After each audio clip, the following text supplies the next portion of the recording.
She had $200 million, 14 people on her payroll who called themselves family. And on the day she sat in a funeral home, planning her own service because doctors said she had 6 weeks left, not one of them came.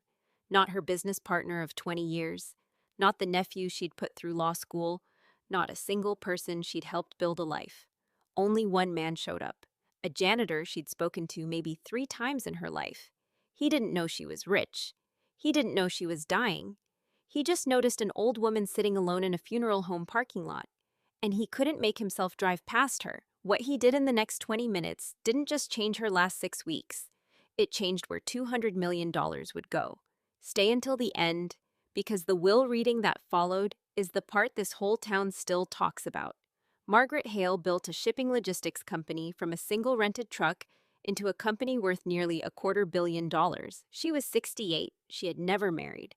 She used to say her company was her family, and for 40 years, she believed that completely. She wasn't cold. People who worked closely with her described her as generous to a fault. She paid for employees' surgeries, funded nephews' degrees, quietly covered a longtime assistant's mortgage for 2 years after a divorce. She gave constantly. She just never noticed that almost nobody gave anything back. Not because they were monsters, because she'd trained them, without meaning to, that she didn't need anything. She always seemed fine.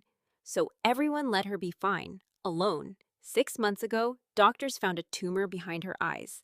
By the time they caught it, it had already taken most of her sight, and there was nothing left to do but slow it down. 6 weeks, maybe 8, they told her. She didn't tell her company. She told only her lawyer. And she made one quiet, practical decision. She would plan her own funeral arrangements early, in person, while she still could. No drama, just logistics, the way she'd run everything else in her life. She asked her assistant of 11 years, a woman named Renee, to come with her to the funeral home, just for support. Renee said she would be there. Renee did not come. The funeral home arranged a small private room so Margaret could sit with the director and choose a service. It wasn't a party. It wasn't supposed to need guests. But Margaret, scared and nearly blind and facing her own mortality in a room that smelled like lilies and carpet cleaner, had quietly asked if a few people could sit with her, just to not be alone for this one. Renee had said yes the night before.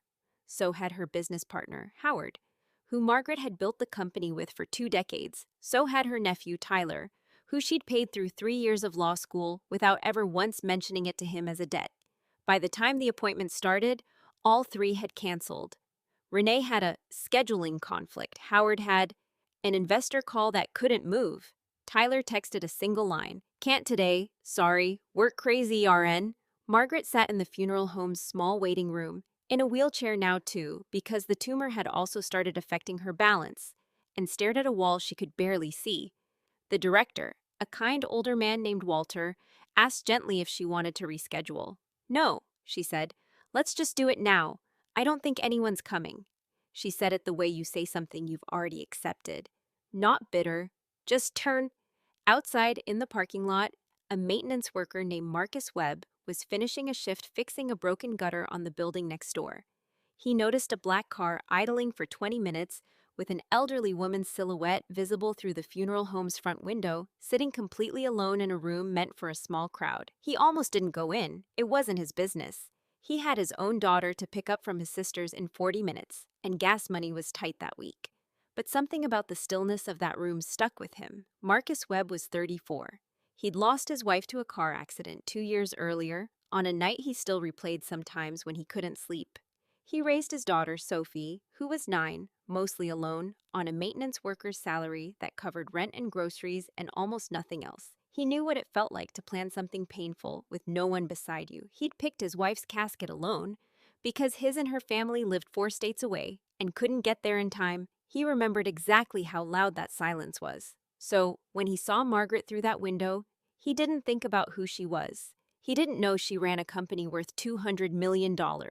He just saw a woman doing the hardest paperwork of her life completely alone, and it pulled something open in him that he didn't plan for. He walked in. He asked the front desk if he could just sit with her for a few minutes, if that was all right.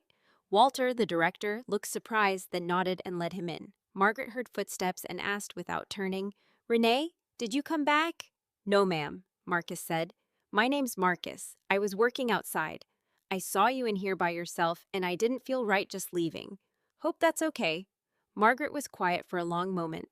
Then she laughed, a small, surprised, almost embarrassed laugh. "You don't even know who I am," she said. "No, ma'am," Marcus said. "Should I?" "No," Margaret said. "I suppose that's exactly the point." Marcus stayed for 20 minutes. He didn't know he was sitting beside one of the wealthiest women in the state. He didn't know about the company, the $200 million, the 20 years she'd spent building something she thought would outlast her loneliness. He just talked to her like a person. He told her about Sophie, about his wife, about how he'd learned that grief doesn't ask permission to show up. It just shows up, usually at the worst time, in a parking lot, or a funeral home, or a grocery store aisle that still has her favorite cereal on the shelf. Margaret told him, for the first time out loud to anyone, that she was dying. 6 weeks, maybe 8, that she'd asked 3 people she trusted most in the world to sit with her for this, and all 3 had found a reason not to. Marcus didn't say something comforting and generic. He said, "That's their loss, ma'am, not yours." Then he asked Walter if he could stay for the rest of the appointment, if Margaret didn't mind, so she didn't have to sign anything else alone. She didn't mind. When the appointment ended, Marcus stood to leave, glanced at the clock, and said he had to go get his daughter. Margaret asked him one question before he walked out. "Why did you really come in here? You don't know me." "You had somewhere to be." Marcus thought about it. "Because nobody should have to do something this hard by themselves," he said. "I know what that silence sounds like. I wasn't going to let you sit in it if I could help it." What started as 20 minutes in a funeral home became something neither of them expected. Marcus came by Margaret's house the following weekend, with Sophie, just to check on her. No ulterior motive, no idea what her house even looked like, until he pulled into the driveway and his jaw actually dropped.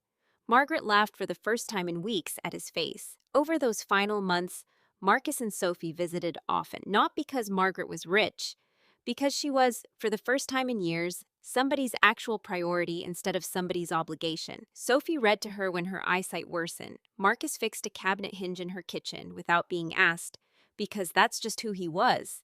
He fixed things, quietly, without needing credit for it.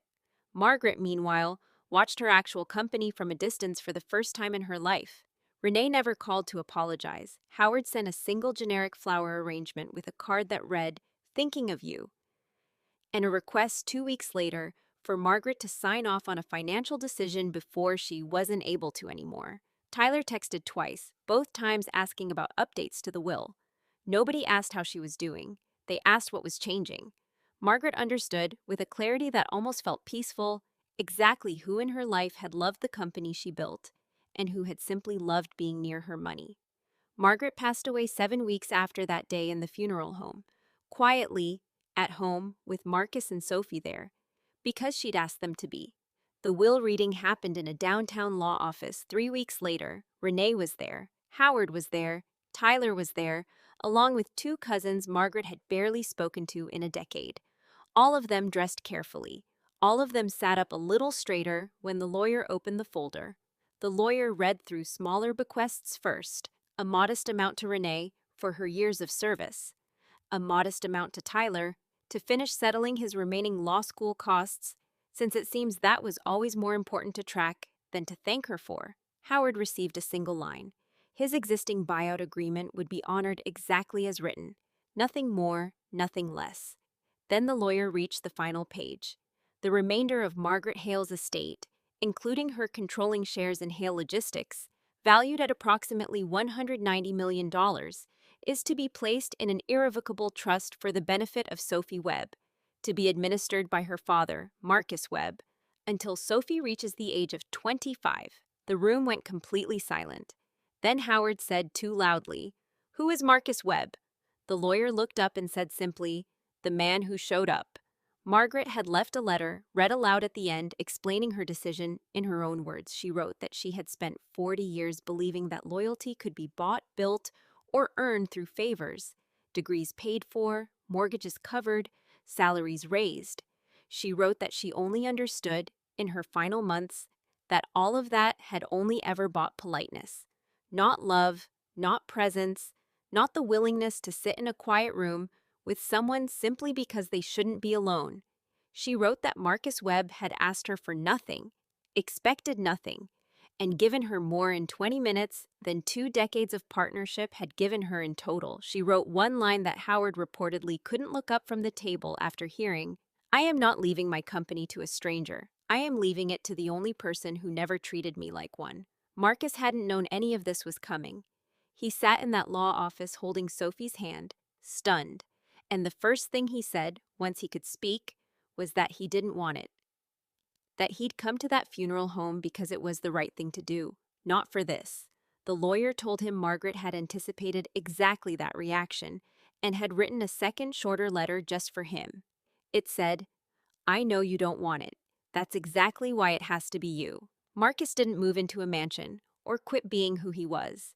He kept working for almost a year after, out of habit more than need, until the company's board finally convinced him his presence mattered more in meetings than gutters. He didn't run Hale Logistics like Margaret did. He restructured part of it into something Margaret had once mentioned wanting to build, but never had time for. A fund that quietly covers funeral and end-of-life costs for people who are facing them completely alone, no family, no support, nobody to sit beside them in a small room that smells like lilies and carpet cleaner. They named it the Margaret Hale Foundation. Its only requirement for help is the one thing Margaret learned too late mattered most, that no one should have to do the hardest day of their life by themselves. Renee, Howard, and Tyler were never written out maliciously, and Margaret made sure her letter said so clearly. She wished them well. She simply finally understood the difference between the people who stayed close to her money and the one person who stayed close to her. If this story reminded you that real character shows up when nobody's watching and nothing's being asked for, write the janitor in the comments. I want to know you're out there and that you believe kindness still changes things. Like this video, share it with someone who needs reminding that showing up matters more than showing off. And subscribe to Beyond Kindness for a new story like this every week. I'll see you in the next one.